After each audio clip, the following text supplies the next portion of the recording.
अध्याय 421। इसे ओल्ड फुलिन को दे दो और उसे इस उद्योग को पाने के लिए किसी को भेजने दो। डूडियन ने क्रोन पर अनुबंध फेंक दिया। बुरोंग परिवार के पत्र के अलावा मैं ये दो शब्द दोबारा नहीं सुनना चाहता, अन्यथा मैं ये सुनिश्चित करूंगा कि परिवार वाणिज्यिक जिले से पूरी तरह से गायब हो जाए। क्रोइन ने अनुबंध पकड़ा और चला गया। क्रोइन के चले जाने के बाद डूडियन ने पढ़ना जारी रखा। पवित्र चर्च, सेना, वे सैकड़ों वर्षों से यहाँ हैं। उनकी जड़ें भीतरी दीवार में होनी चाहिए। अगर मैं उन्हें हराना चाहता हूं तो मुझे उनकी निचली रेखाएं जाननी होंगी। डूडियन की आंखें चमक उठी। अंदर की दीवार अगला लक्ष्य है। डूडियन ने दोपहर का भोजन समाप्त किया जब उसने बाहर से गाड़ी की आवाज़ सुनी। उसने खिड़की से झांक कर देखा। डूडियन ने देखा कि यह उसकी अपनी गाड़ी थी। निकोलस सबसे पहले उतरे। उसने दूसरों को गाड़ी से उतरने का इशारा किया। डूडियन उठ खड़ा हुआ और अपने कमरे में चला गया। ग्वेनेथ उसकी हरकतें देखकर भ्रमित हो गई। वह उसके पीछे दौड़ पड़ी। डीन, एक मोटा लड़का गाड़ी से उतरा और डूडियन को दरवाजे से बाहर निकलते देख जोर जोर से चिल्लाने लगा। डूडियन के चेहरे पर मुस्कान थी। मोटे किशोर ने अपनी बाहें मोड़ ली और डूडियन को गले लगा लिया। इन कुछ वर्षों के बाद आप बहुत मजबूत हो गए हैं। डूडियन ने मेसन की ओर देखा जो उसके सामने था। मेसन सफाईकर्मियों के प्रशिक्षण शिविर का सबसे करीबी दोस्त था। मेसन ने मुस्कुराते हुए कहा, यह आपकी तुलना में कुछ भी नहीं है। मैंने सुना है कि आप अब एक शक्तिशाली स्वामी हैं। अखबार हर दूसरे दिन आपका नाम लिखते हैं। वैसे ये लिखा गया था कि आप अब एक गोल्डन नाइट हैं।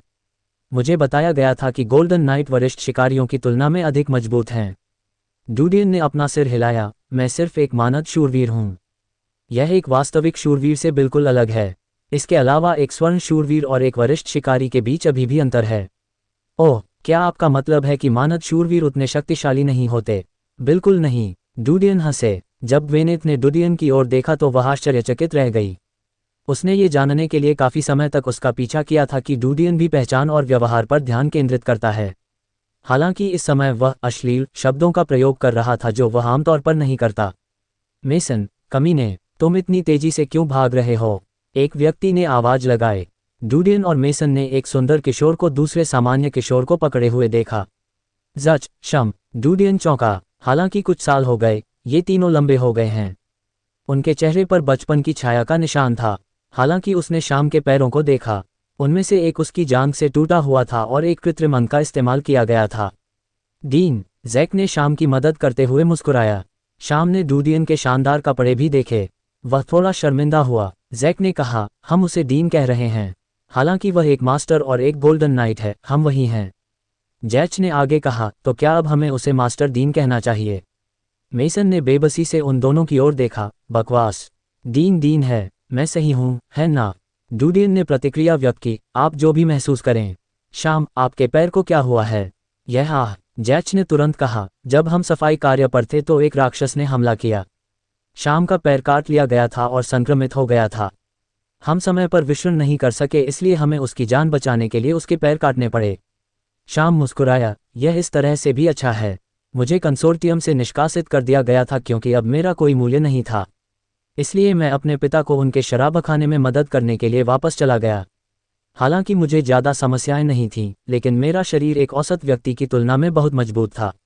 मुझे एक पैर वाले राजा के रूप में उपनाम दिया गया था। डूडियन मुस्कुराया। कुछ साल हो गए लेकिन वे सभी पहले की तरह ही करीब थे। हालांकि शाम को लगता है कि वह बदल गया है।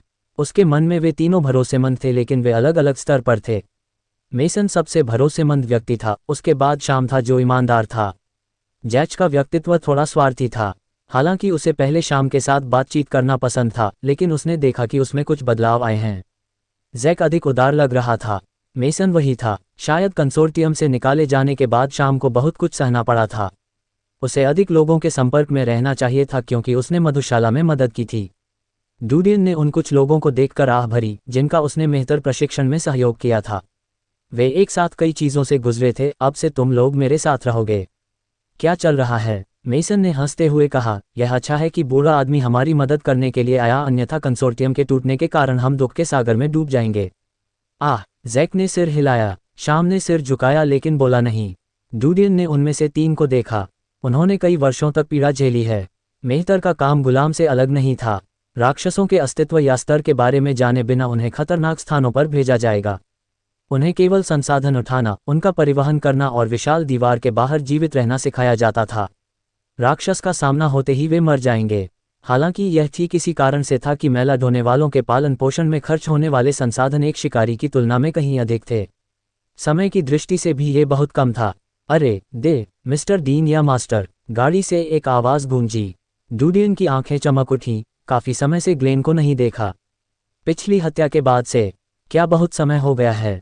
ग्लेन मुस्कुराया। डूडियन मुस्कुराए। अतीत तो अतीत है, आज आप परिवार का हिस्सा हैं। ग्लेन ने पलकें झपकाईं। मैं फिर आगे बढ़ूंगा, मैं भी अंदर जाऊंगा। ग्लेन के पीछे एक युवक हंसा। डूडियन को शुरू से ही अपने अस्तित्व के बारे में पता था। वह जानता था कि मेलॉन कंसोर्टियम में एक और वरिष्ठ शिकारी था जिसने नाइट करियर चुना था। युवाओं की उपस्थिति बहुत मजबूत थी और वे ग्लेन के साथ कड़ी टक्कर ले रहे थे। उसने यह मान लिया था कि हाथापाई की लड़ाई में वह सगे से कमतर नहीं होगा। अंदर आओ, ये जगह इतनी बड़ी है कि सभी इसमें समा सकें। डूडियन वापस हॉल में चला गया। मेसन ने आश्चर्य से इधर उधर देखा। यह उसका पहली बार था जब वह रईसों के लिए बने महल में आया था। ग्लेन और वह युवक भी आश्चर्यचकित थे, लेकिन उनका आश्चर्य इस विचार से दूर हो गया कि उन्हें डूडियन से इतने साधारण महल में रहने की उम्मीद नहीं थी। डूडियन ने सभी का अभिवादन किया और ग्वेनेथ को खाना बनाने के लिए भेजा। मास्टर, ब्रैंडन के परिवार से एक व्यक्ति आया है। क्रोइन हॉल में आए। ग्लेन और युवक की आंखें चमक उठीं। वे जानते थे कि ब्रैंडन का परिवार उच्च स्तर का कुलीन वर्ग था। उनकी लगभग वही स्थिति थी जो मेलॉन कंसोर्टियम में मिलान परिवार की थी। डूडियन ने ठंडे स्वर में कहा, मैं व्यस्त हूं और मेरे पास उनसे मिलने का समय नहीं है। ठीक है, युवा मास्टर। क्रोइन चला गया। ग्लेन ने डूडियन की ओर देखा। ब्रैंडन परिवार को स्कॉट कंसोर्टियम से संबंधित होना चाहिए। क्या आप स्कॉट कंसोर्टियम के साथ सहयोग करने जा रहे हैं? डूडियन ने सिर हिलाया। क्रोइन को फिर से वापस आने में देर नहीं लगी। मास्टर दूत ने कहा कि उसे चोरी हुए केकड़े के बारे में स्पष्टीकरण प्राप्त करने के लिए भेजा गया था। स्पष्टीकरण? डूडियन ने उदासीनता से कहा, उन्हें बाहर निकालो। क्रोइन दंग रह गया क्योंकि उसने देखा कि डूडियन मजाक नहीं कर रहा था। अल्पविराम, क्या तुम्हें बाहर निकाल दिया गया? केज अपने परिचारकों की बात सुनकर चौंक गया। क्या यह उसका बटलर था? वह कौन था जिसने तुम्हें बाहर निकाल दिया? मैंने उनके बटलर से बात की और उसने जवाब दिया कि मास्टर डीन व्यस्त थे। फिर उन्होंने हमें बाहर निकाल दिया, युवा परिचारक ने उत्तर दिया। हरामी, केज ने मेज थपथपाए। उसने मेरे भोज से मेरा खाना छीन लिया। इसके अलावा ब्रैंडन के परिवार का चेहरा खराब हो गया है। अब वह मेरे लोगों को बाहर निकालता है। किड्डो, तुम्हारे पास बहुत कम समय बचा है। मास्टर, घटिया कमीने। युवक डर से कांप उठा। मैं रोस्तोव की पारिवारिक यात्रा पर जा रहा हूँ, केज ने कहा। उनके कमरे से बाहर निकलने पर तीमारदारों को राहत मिली। ये खबर बड़े परिवारों और अन्य कंसोर्टिया के कानों में फैल गई। स्कॉट कंसोर्टियम ने उस दिन एक आपातकालीन बैठक की। चर्चाओं की विशिष्ट सामग्री बाहरी लोगों को ज्ञात नहीं थी। अध्याय 422। क्या आप स्कॉट कंसोर्टियम के साथ युद्ध में जाना चाहते हैं? क्रोन के जाने के बाद ग्लेन ने पूछा। उसे अचानक लगा कि डूडियन की भर्ती का कारण यही था। उसे कड़वाहट महसूस हुई क्योंकि उसने कल्पना नहीं की थी कि मेलॉन कंसोर्टियम छोड़ते ही वह एक क्रूर संघर्ष का हिस्सा बन जाएगी। डूडियन बिना उत्तर दिए हंसे। उनकी चुप्पी का मतलब सहमति था। ग्लेन ने उसे घूर कर देखा। मेलॉन कंसोर्टियम का नेटवर्क बहुत व्यापक है। आपने अभी तक उनके साथ काम पूरा नहीं किया है और अब स्कॉट कंसोर्टियम से निपटना चाहते हैं। क्या आप कुछ ज़्यादा चिंतित नहीं हैं? डूडियन ने मुस्कुराते हुए कहा, मुझे पता है कि मेरी वर्तमान क्षमताएं क्या हैं। आपको इनसे दबाव में आने की जरूरत नहीं है। आप मेरे निजी शिकारी के रूप में काम करेंगे और किसी कंसोर्टियम से संबंधित नहीं होंगे। इसलिए आपको न्यू वर्ल्ड कंसोर्टियम के नियमों और विनियमों का पालन करने की आवश्यकता नहीं है। इसके अलावा आपको मेलॉन कंसोर्टियम में प्राप्त धन की तुलना में 3 गुना अधिक पैसा मिलेगा। साथ ही आप मेरे व्यक्तिगत शूरवीरों के रूप में पंजीकृत होंगे। आपकी सेवा करने वाले शूरवीर के रूप में समान पहचान होगी। नेक, हालांकि यह ज़्यादा नहीं है, यह एक अधिक सभ्य पहचान है। भविष्य में यदि आप नाइट हॉल के मूल्यांकन को पास कर सकते हैं तो आप आधिकारिक नाइट का दर्जा प्राप्त कर सकेंगे। मैं आपके शिकारी घरेलू पंजीकरण को डी रजिस्टर करने में आपकी मदद करूंगा। जब ग्लेन की नज़र अपने बगल वाले युवक पर पड़ी तो वह चौंक गई। उसने चौंकते हुए उत्तर दिया, क्या आप हमें शिकारी घरेलू पंजीकरण से पंजीकरण रद्द करने में मदद करने जा रहे हैं? हालांकि सार्वजनिक पंजीकरण में उन्हें नागरिक के रूप में पंजीकृत किया गया था, लेकिन उनके पंजीकरण के साथ विशेष प्रतीक लगाए गए थे। यह विशेष प्रतीक नागरिक स्थिति के पीछे छिपे शिकारियों के रूप में उनकी पहचान का प्रतिनिधित्व करता था। हंटर ने करों का भुगतान किया जो नागरिकों की तुलना में बहुत अधिक था। इसके अलावा वे कभी गर्भवती नहीं हो पातीं। गर्भधारण की स्थिति में कड़ी सजाएं दी जाती थीं। ये नीतियां शिकारियों के गले में फंसी हड्डियों की तरह थीं। यही कारण था कि अधिकांश शिकारी अधिक समय तक टिक नहीं पाते थे। कंसोर्टिया में प्रशिक्षक या वरिष्ठ कर्मचारी बनने के लिए आवेदन करने के लिए उन्हें या तो व्यक्तिगत संबंधों पर निर्भर रहना पड़ता था या विशाल दीवार के बाहर मारे जाते थे।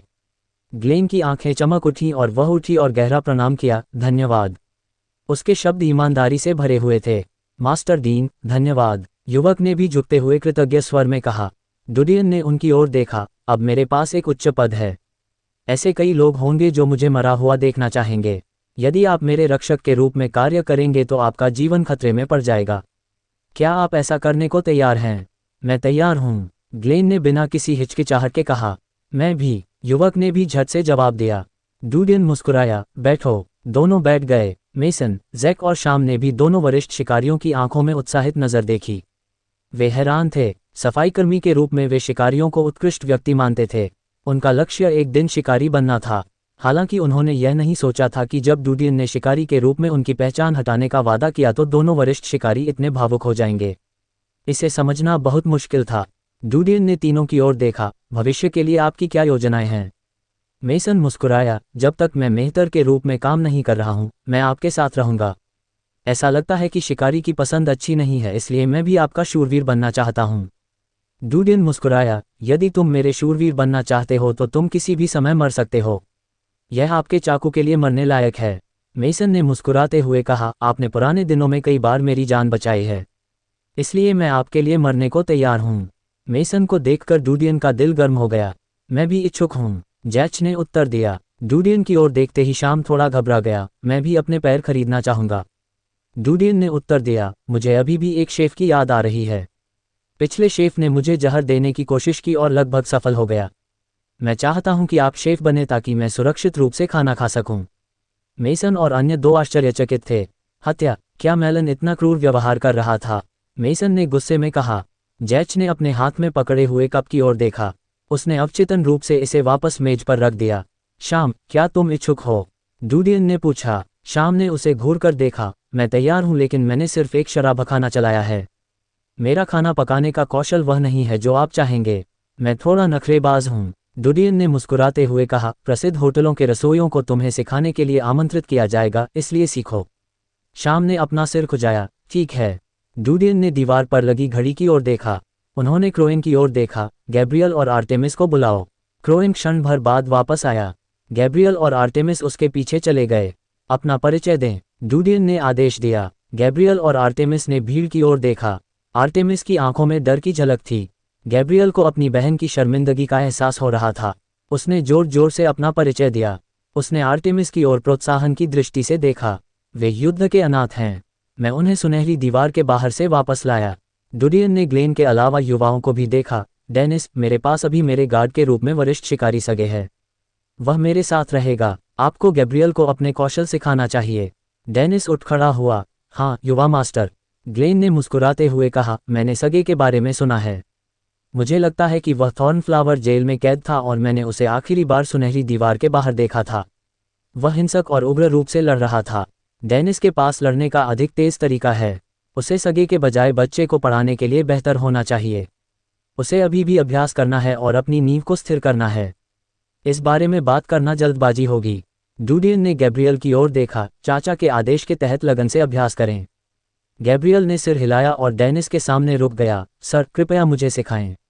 डेनिस ने डरपोक लड़के की ओर देखा। रास्ता दिखाओ। गैब्रियल मुड़ा और उसे ऊपर ले गया।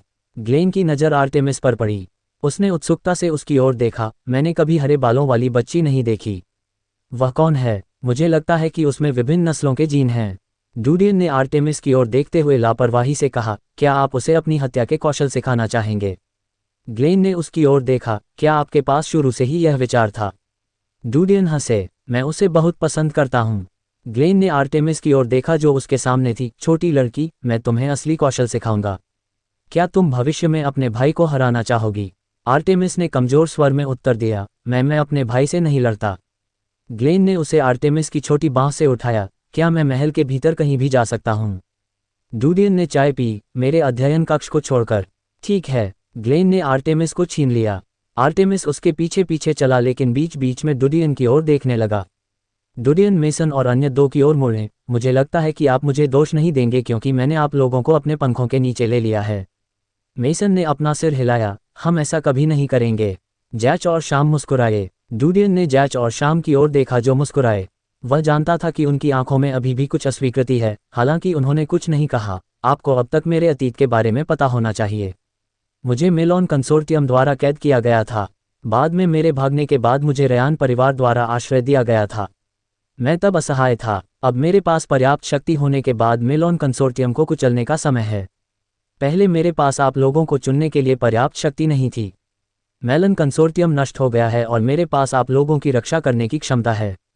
आपको अब अनजाने में मिट जाने के बारे में चिंता नहीं करनी चाहिए।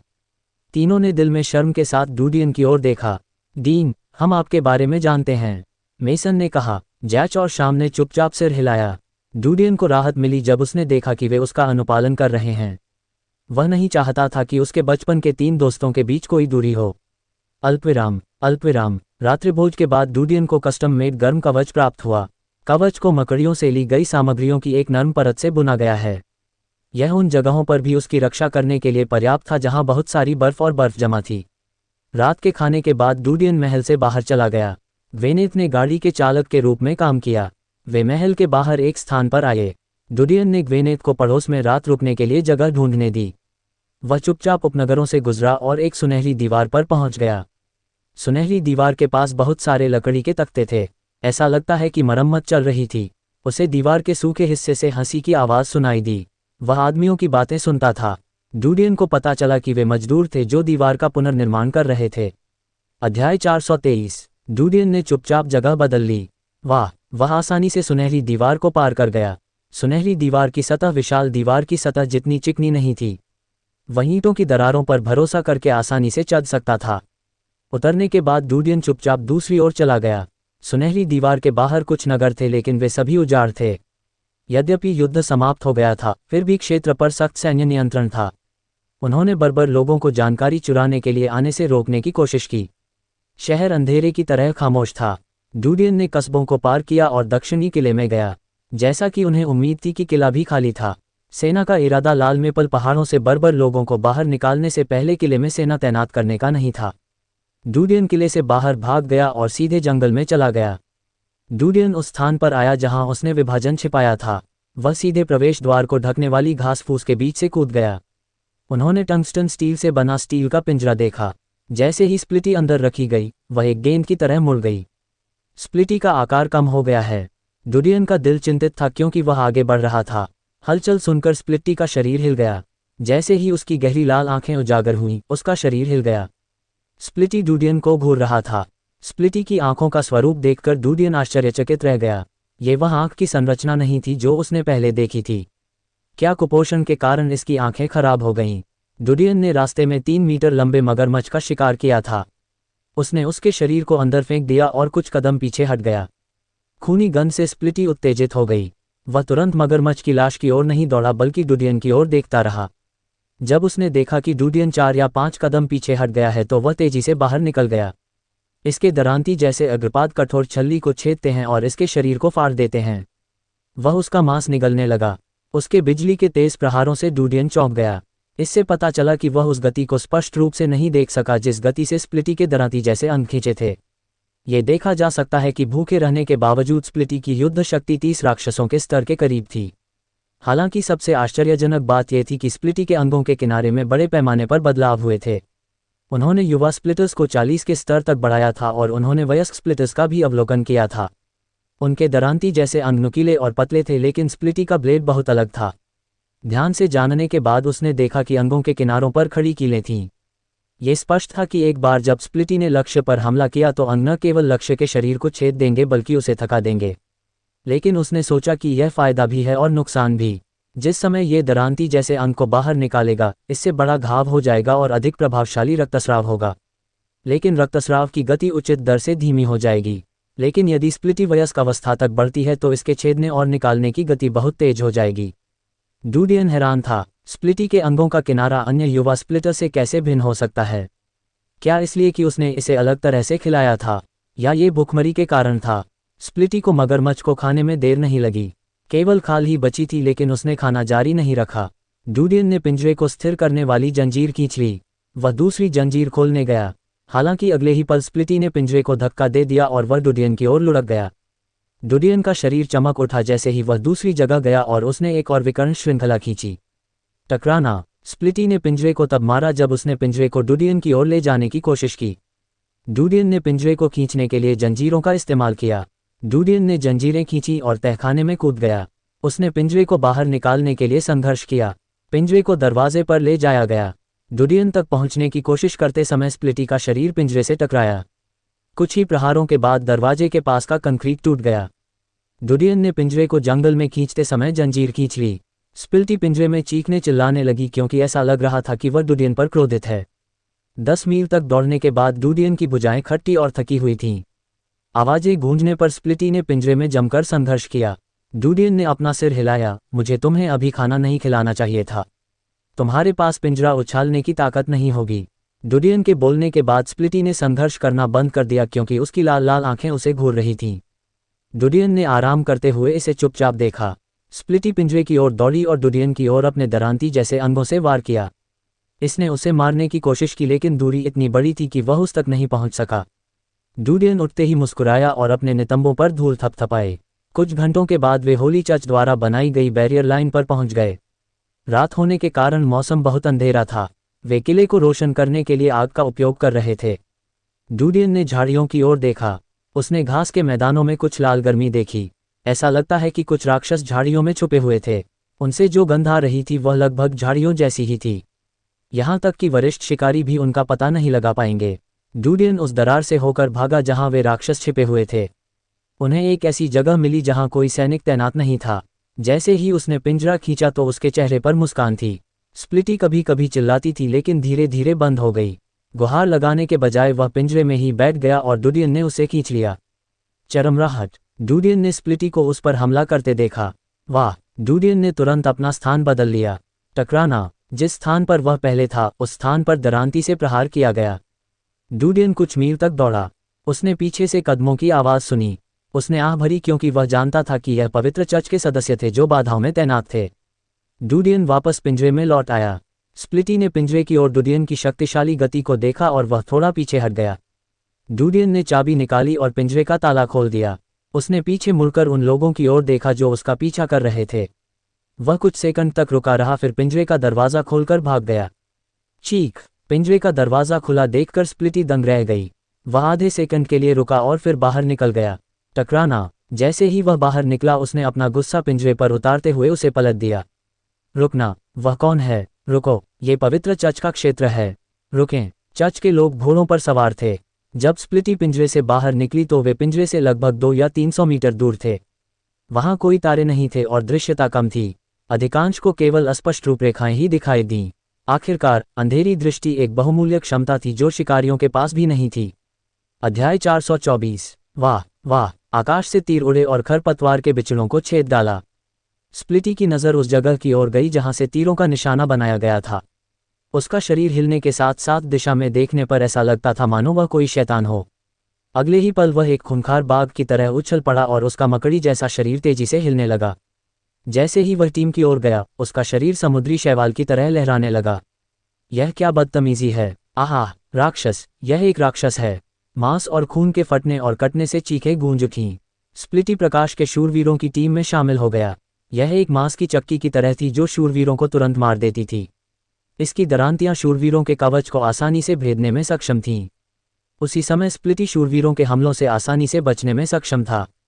डुडियन कुछ 100 मीटर तक दौड़ा और दुखद नरसंहार को देखने के लिए रुक गया। उसने आह भरी। उसने अपना खंजर निकाला और पिंजरे के पास आकर युद्ध देखने लगा। घबराओ मत, ढालें! एक युवा शूरवीर सफ़ेद घोड़े पर सवार होकर चिल्लाया। उत्सुकता से चिल्लाते हुए उसका चेहरा डरा हुआ था। हालांकि शूरवीर ने देखा कि स्प्लिटी प्रकाश के अच्छी तरह से प्रशिक्षित शूरवीरों को कुछ ही सेकंड में मार रहा था। जब वह मुड़ा और दौड़ा तो उसने अपने आत्मविश्वास की कमी को ध्यान में रखा। शूरवीर ने अपना धनुष खींचा और कुछ तीर दिखाए।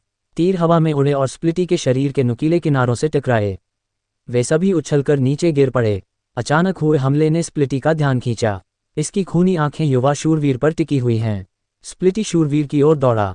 इसके दरांती जैसे अंग लहराते हुए रास्ते में शूरवीरों के शरीर को काटते थे। वे चिल्ला भी नहीं सके। युवा शूरवीर ने ऐसा क्रूर राक्षस कभी नहीं देखा था। जब उसने देखा कि स्प्लिटी उसकी ओर दौड़ रही है तो उसने घोड़े की रस्सियां कस लीं। ता स्प्लिटी ने तुरंत युद्ध के घोड़े को पकड़ लिया। एक पल में दोनों के बीच की दूरियां कम हो गईं।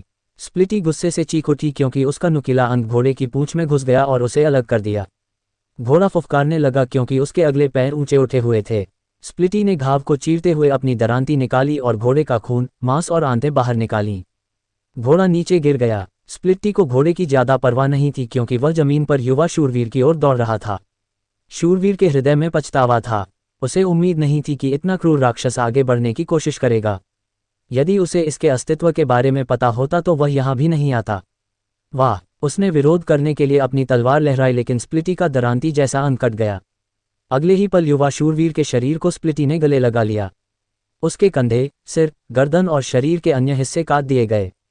उसके पास चिल्लाने का भी समय नहीं था। स्प्लिटी ने शूरवीर के शरीर को खाना शुरू कर दिया। ये दृश्य देखकर बाकी शूरवीर डर गए। शुरुआती शूरवीर जो विभाजन से घायल हो गए थे, छिपने की कोशिश करने के लिए झाड़ियों की ओर रेंगने की कोशिश की। उनमें से कुछ के पेट कटे हुए थे, कुछ के हाथ नहीं थे या कुछ के अंग निकाले गए थे। डुडियन ने युद्ध के मैदान को देखते हुए अपना सिर थोड़ा हिलाया। उसने जमीन से कुछ पत्थर उठाए और गंभीर रूप से घायल शूरवीरों पर निशाना साधा जो विभाजन से बचने की कोशिश कर रहे थे। कश कश कश! पत्थर उड़कर घास में रेंगने की कोशिश कर रहे शूरवीरों के हेलमेट पर लगे। उनके सिर चपटे थे। जब डुडियन ने कई जीवित बचे लोगों को मार डाला तो स्प्लिटी ने आवाजें सुनी। इसने ऊपर देखा और दहाड़ा। उसने युवा शूरवीर की लाश को खाना छोड़ दिया और डुडियन की ओर दौड़ पड़ा। भागते समय डुडियन ने पिंजरा खींच लिया। स्प्लिटी पिंजरे में नहीं थी इसलिए वह आसानी से उसे खींचने में सक्षम था। फिर भी वह दूर नहीं जा सका। डुडियन 700 या 800 मीटर के बाद रुक गया। जैसे ही उसने जल्दबाजी में पीछा करते देखा तो उसके मुंह पर मुस्कान आ गई। जैसे ही उसने तेजी से आ रही स्प्लिटी को देखा, उसने पिंजरे के लोहे के फ्रेम को पकड़ लिया। यह एक रेलगाड़ी की तरह थी जो पूरी गति से चलती थी। डुडियन की उंगलियां खंभों के चारों ओर चिपक गईं क्योंकि स्प्लिटी उस पर दौड़ पड़ी। उसी क्षण उसने पिंजरे के चारों ओर चक्कर लगाया। उसने अपने पैरों को मोड़ा और अपनी कमर के बल से पिंजरे को ऊपर खींच लिया।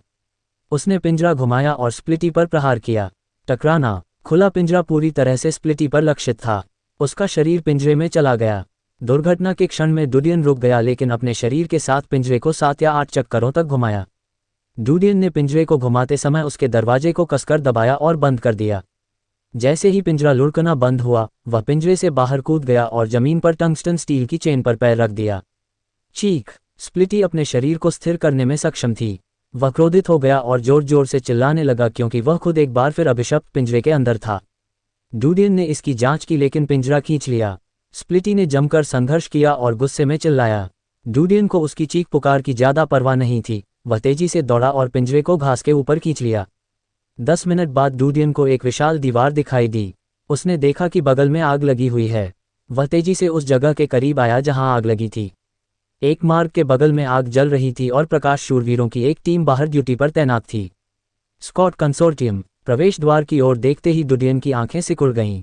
ये डेथ पैसेज नहीं था जो न्यू वर्ल्ड कंसोर्टियम का था, बल्कि इसके बगल में एक और था जो स्कॉट कंसोर्टियम का था। किसी अन्य कंसोर्टिया के मार्ग का उपयोग करके विशाल दीवार के बाहर स्प्लिटी को सफलतापूर्वक ले जाना उसके लिए सुविधाजनक था। वाह! डुडियन ने अपना चेहरा काले कपड़े से ढक लिया और उस स्थान की ओर भागते समय एक खंजर पकड़ लिया। वहां कौन है? रुकना! दुश्मन का हमला है। प्रकाश के शूरवीरों ने नकाबपोश व्यक्ति को उनकी ओर दौड़ते हुए देखा। वे धीमे नहीं थे और जल्दबाजी में एक टीम में शामिल हो गए। जब वे डुडियन को घूर रहे थे तो उनके पास ढालें, तलवारें और भाले थे। जब डुडियन ने खंजर फेंका तो उनके बीच लगभग 7 या 8 मीटर की दूरी थी। वह बिजली की तरह चमकी और एक शूरवीर के माथे में छेद कर दिया। शूरवीर समय पर प्रतिक्रिया करने में विफल रहा क्योंकि उसने अपने सिर को ढकने के लिए ढाल को हिलाने की कोशिश की लेकिन उसका बेजान शरीर नीचे गिर गया। उसे मार डालो! कई शूरवीर दहाड़ते हुए उस पर झपटे। डुडियन ने अपना हाथ उठाया और उसकी ओर लक्ष्य करके राइफल पकड़ ली। उसने अपना शरीर घुमाया और भला घोंपने वाले शूरवीर को उठाने के लिए बल का प्रयोग किया। उसने आसपास के अन्य लोगों को मारने के लिए शूरवीर और भला लहराया। शूरवीर चौंक गया और उसने तुरंत अपना भाला छोड़ दिया क्योंकि उसे उम्मीद नहीं थी कि दुश्मन की शक्ति इतनी चौंकाने वाली होगी। डुडियन ने भाला वापस ले लिया और इसका इस्तेमाल दूसरों पर हमला करने के लिए किया। वह उस अजगर की तरह था जिसने शूरवीर को मार डाला। भाले ने एक चाकू का गला फाड़ दिया और दूसरे चाकू की ढाल पर वार किया। ढाल को पकड़े हुए शूरवीर अत्यधिक बल के कारण जमीन पर गिर गया। वह डुडियन के सामने घुटने टेक रहा था। डुडियन ने दूसरे शूरवीर की ढाल पर लात मारते हुए भाले के चारों ओर घुमाया। टकराना! शूरवीर जमीन पर गिरा और वहीं बेहोश हो गया। भाला नाच रहा था क्योंकि उसने तेजी से दूसरों को मार डाला। पलक झपकते ही 8 शूरवीर जमीन पर थे। डूडियन उस शूरवीर के सामने रुक गया जिस पर उसने खंजर से वार किया था। उसने शूरवीर के माथे से खंजर निकाला और उसके पैर के पास से उसे वापस उसकी म्यान में डाल दिया। हालांकि उन्होंने भविष्य में आगे की जांच को रोकने के लिए भाले को नहीं छोड़ा। वह पीछे मुड़ा और पिंजरे को गलियारे के सामने खींच लिया। पिंजरे को खींचते हुए वह गलियारे में चला गया। वह निकास द्वार के दूसरी ओर से बाहर निकला और बाहर निकल गया। क्या? जब डूडियन ने बाहर से चौंकाने वाली आवाज़ें सुनी तो वह भौंचक्का रह गया। उसने देखा कि एक समूह कैंपफायर के पीछे बैठा है। सभी लोगों ने उसकी ओर देखा। हंटर, मिस्टर हंटर, एक लड़का जिसने डूडियन की पोशाक देखी वह चौंक गया। उसकी आंखों में उत्साह की झलक थी जब वह उठा और धीरे से बोला, नमस्कार शिकारी। मैं कंसोर्टियम का सफाईकर्मी हूँ। मेरा नाम लोरियन है। लोरियन। डूडियन चौंक गया क्योंकि नाम थोड़ा परिचित था। अध्याय 425। शिकारी। शिकारी। बाकी दोनों जो आग के पास बैठे थे वे भी भागे। एक लड़की थी जबकि दूसरा अधेड़ उम्र का आदमी था। जब उन्होंने डूडियन का पहना हुआ काला कवच देखा तो उन्होंने झुककर उसे सलाम किया। डूडियन ने उन दोनों की ज्यादा परवाह नहीं की लेकिन अपने सामने किशोर की ओर देखा। उसने एक क्षण सोचा, फिर एक व्यक्ति की याद आई। जैसे ही उसने किशोर की ओर देखा तो वह चौंक गया। लोरियन उस व्यक्ति का नाम था जिसने मैला ढोने वालों के शिविर में उनके साथ प्रशिक्षण लिया था। वह लड़का भी उसके पीछे दूसरे नंबर पर था और उसने खुद की तुलना डूडियन से करने की बहुत कोशिश की। उन्हें स्पष्ट रूप से याद आया कि लोरियन कंसोर्टिया का चयन करने वाले पहले व्यक्ति थे। इसके अलावा उन्होंने स्कॉट कंसोर्टियम का चयन किया था। डूडियन को उस समय किसी परिचित से आकस्मिक रूप से मिलने की उम्मीद नहीं थी।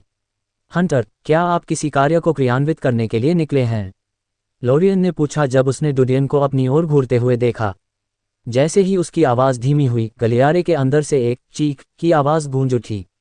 डूडियन ने होश संभाला और तीनों की आंखों में चिंता देखी। जैसे ही उसने म्यान से खंजर निकाला और तेजी से लोरियन के गले पर वार कर दिया, उसने आह भरी। डूडियन के हमले को देखकर तीनों स्तब्ध रह गए। लोरियन को अपने गले से दर्द महसूस हुआ। उसने अपनी गर्दन ढक ली और गर्म खून बहता हुआ महसूस किया। उसने घाव को कसकर ढक दिया और डर के मारे डूडियन की ओर देखते हुए पीछे हट गया। क्षमा करें, बस अपनी बुरी किस्मत को दोष दें, डूडियन ने धीरे से कहा। लोरियन की आंखें चौड़ी हो गईं क्योंकि वह बिना आवाज़ किए नीचे गिर गया। लड़की और अधेड़ उम्र का आदमी स्तब्ध रह गए क्योंकि वे मौके पर ही फंस गए थे। कश कश, डूडियन ने उनके जवाब की प्रतीक्षा किए बिना तुरंत खंजर से वार कर दिया। उनके गले से खून बह निकला। डूडियन ने खंजर वापस रखा और चेन पकड़ ली। उसने पिंजरा बाहर निकाला। जमीन पर 3 लाशें देखकर स्प्लिटी उत्साहित हो गया। हालांकि डूडियन को जटिल लगा। वह अजनबियों को मारने का आदी था क्योंकि उसे इसके बारे में ज्यादा चिंता नहीं थी। लेकिन आज रात उसने किसी ऐसे व्यक्ति की हत्या कर दी जिसे वह बचपन से जानता था। हालांकि उस समय उसने उससे प्रतिस्पर्धा करने की कोशिश की थी लेकिन उसने कभी भी उसके साथ कुछ गलत नहीं किया था। अब उसने उस आदमी को मार डाला था। चीख। खून की गंध आने पर स्प्लिटी पिंजरे में संघर्ष करने लगी। डूडियन ने अपनी आंखें पीछे हटा लीं और पिंजरा खींच लिया। बहुत अंधेरा था और सन्नाटे में हल्की हल्की आवाजें गूंज रही थीं।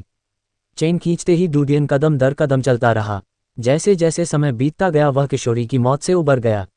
मुझे स्प्लिटर की गुफा तक पहुंचने के लिए स्कॉट कंसोर्टियम के क्षेत्र संख्या 3 को बाईपास करना होगा। आमतौर पर क्षेत्र संख्या 3 में स्तर 15 से 23 राक्षस होते हैं, इसलिए उन्हें वहां सुरक्षा सुनिश्चित करने के लिए वरिष्ठ शिकारियों की आवश्यकता होती है। पिंजरा खींचते ही डूडियन की आंखें चमक उठीं। जल्द ही वह एक टूटी हुई डामर वाली सड़क पर आ गया जो घास फूस से ढकी हुई थी। सड़क के दोनों किनारे खंडहरों से भरे थे। ये शांत था जबकि बीच बीच में अजगर और छिपकलियां इधर उधर रेंगते रहते थे। टकराना टकराना, पिंजरे से टकराने की आवाजें गूंज उठीं। वाह, एक विशाल बिल्ली जैसा राक्षस कहीं से कूद पड़ा। यह एक ऐसी वस्तु पर खड़ा था जिसका आकार कार जैसा था। ये काई से ढका हुआ था। जैसे ही राक्षस ने वस्तु पर कदम रखा वह टूट गई। अगले ही पल वह हल्का सा उछला और जमीन पर रुक गया और डूडियन को घूरता रहा। डूडियन ने पहचाना कि राक्षस को तांबे के पंजे वाली बिल्ली कहा जाता था। ये लेवल 19 का राक्षस था और बहुत लचीला था। यह मध्यवर्ती शिकारियों की एक टीम को नष्ट कर सकता है। बिल्ली जैसे राक्षस को देखते ही स्प्लिटी चीख उठी। तांबे के पंजे वाली बिल्ली हमला करना चाहती थी लेकिन स्प्लिटी की चीख सुनकर वह झिझकी और पीछे हट गई। वह मुड़ गया और एक इमारत के खंडहरों पर छलांग लगाकर गायब हो गया। डूडियन आश्चर्यचकित था क्योंकि उसने कल्पना भी नहीं की थी कि ऐसे रक्तपिपासु राक्षस को पता होगा कि डर क्या होता है। चरम। तांबे के पंजे वाली बिल्ली को भागते देख स्प्लिटी पिंजरे में घुस गई। प्रभावशाली, डूडियन ने पिंजरा खींचते हुए हंसते हुए कहा। स्प्लिटी ने अपना सिर घुमाया और डुडियन की दिशा में दहाड़ लगाए। कई बार गुस्से की तेज गर्जना के बाद ये रुक गया क्योंकि उसने देखा कि डुडियन ने उसे अनदेखा कर दिया। इसके बजाय वह पिंजरे पर अपना असंतोष और गुस्सा निकालता है। डुडियन ने स्कॉट कंसोर्टियम के पूरे क्षेत्र को पार किया और लगभग 2 घंटे बाद न्यू वर्ल्ड कंसोर्टियम के क्षेत्र में पहुंच गए। रास्ते में उसे बहुत सारे राक्षसों का सामना करना पड़ा। उनमें से कुछ स्प्लिटी की दहाड़ से डर गए जबकि डुडियन ने बाकी को मार डाला। वह 25 और उससे कम स्तर के राक्षसों को आसानी से मारने में सक्षम था। डुडियन 1 घंटे के बाद स्प्लिटर की गुफा तक पहुंच गया। मैं तुम्हें घर ले आया, डुडियन ने पिंजरे में स्प्लिटी को देखते हुए लापरवाही से कहा। डुडियन की बात सुनकर स्प्लिटी दहाड़ने लगी। डुडियन ने गुफा के प्रवेश द्वार को ढकने वाले पत्थरों को देखा। उसे ये देखकर राहत मिली कि कुछ भी गलत नहीं था। उसने अंतराल से जांच की और देखा कि अंदर से अद्भुत गर्मी निकल रही थी। जाहिर तौर पर दूसरा युवा स्प्लिटर भी जीवित था। वह मुड़ गया। डुडियन विशाल दीवार के पास से मृत्यु मार्ग पर वापस आ गया। उसने देखा कि पास में ही एक बहुत बड़ा पिंजरा खड़ा है। उसने सगे को इसे ले जाने दिया था। पिंजरे का आकार मार्ग से बहुत बड़ा था, हालांकि यह मजबूती से जुड़ा हुआ था। डुडियन को राहत मिली क्योंकि उसने ये पिंजरा लिया और इसे वयस्क विभाजक के पिंजरे में वापस लाया। उसने पिंजरे की ओर देखा जहां स्प्लिटी थी। मैं तुम्हें रहने के लिए एक नई जगह देने जा रहा हूं। चीख! स्प्लिटी गुस्से में गुर्राने लगी। डुडियन मुस्कुराए और प्रवेश द्वार बनाने के लिए बोल्डर को खोला। गुफा के अंदर युवा स्प्लिटर विशाल हो गया था। इसके शरीर की लंबाई लगभग 6 या 7 मीटर थी। ये स्प्लिटी से 2 गुना आकार का था। गुफा से तीखी और सड़ी हुई गंध आ रही थी। डुडियन ने अपनी सांस रोकी और गुफा में कूद गया। उसने स्प्लिटर के शरीर को जब्त कर लिया और उसे बाहर खींच लिया। डुडियन ने स्प्लिटर के अंगों पर चूना पाउडर लगा दिया था ताकि वह उन्हें फिर से जीवित न कर सके। फिलहाल इसका केवल नग्न शरीर था।